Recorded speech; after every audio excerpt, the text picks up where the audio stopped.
Supply చేయడంలో fail అయ్యాడు. నువ్వు అది సప్లై చేయడంలో సక్రమంగా పెట్టు.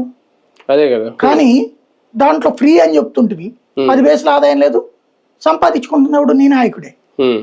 ఇట్లాగా నాయకులు తింటం బిగించేశాక జనానికి ఇవ్వట్లేదు వీళ్ళు. కాబట్టి పెట్రోల్ డీజిల్ విషయంలో ఏంటి, పెరిగిన కొద్దీ పెంచుతూనే ఉంటారు. ఇంకోటి తెలుసా, పర్సంటేజ్ ప్రాతిపదికన పెంచుతున్నాం మనం ఆంధ్ర తెలంగాణ. ఇప్పుడు కేంద్ర ప్రభుత్వం పెంచిన దాని ప్రకారం ₹3.10 కేంద్రం పెంచితే ₹3.60 మనకి పెరుగుతుంది ఇక్కడ.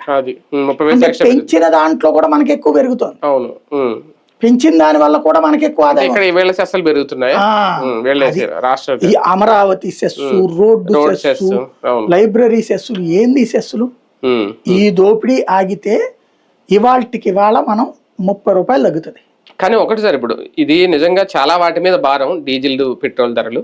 రేపొద్దున్న మోడీ ప్రభుత్వం కూలిపోయేంత ప్రమాదం ఈ పెట్రోల్ ధరల పెంపుకి ఒక కారణం అవుతుందా? వన్ ఆఫ్ ద రీజన్ అవ్వచ్చు ప్రభుత్వానికి. కాకపోతే ఏంటంటే ప్రజలు ఆల్టర్నేటివ్ లేకపోవడం అన్నది మోడీ సర్కార్కి ఉపయోగం. రాహుల్ గాంధీని చూసి దేశం అంతా ఓటేసే పరిస్థితుల్లో లేరు. ఇంకోటి, ప్రపంచ పరిస్థితులు గమనిస్తున్నారు జనం. ప్రపంచ పరిస్థితులు గమనిస్తూ వాళ్ళతో పోల్చుకుంటే సంక్షోభం కంట్రోల్ అవుతున్నది మన దగ్గర. అంటే ఇది సంక్షోభం నుంచి బయటపడడానికి మీరు పొదుపు చేయండి, పొదుపు మంత్రం ఒక్కటే అని చెప్పుకొని వెళ్ళడం. ఎందుకంటే ఇప్పుడు ఏం హైడ్రోజన్ వెహికల్స్, కార్స్ ఇంకా రావు. ఆల్రెడీ ఇప్పుడు ఎలక్ట్రిక్ వెహికల్స్ వచ్చినా పూర్తిగా వినియోగంలో కూడా లేవు. సో డీజిల్ పెట్రోల్ మీద ఖచ్చితంగా ఆధారపడ్డాం. ఇంకా దాని పొదుపు అనేది కూడా నాకు తెలిసి కొంచెం కష్టమే. అది ఎఫెక్ట్ అవ్వదా? అంటే బేసిక్ గా ఒకటే,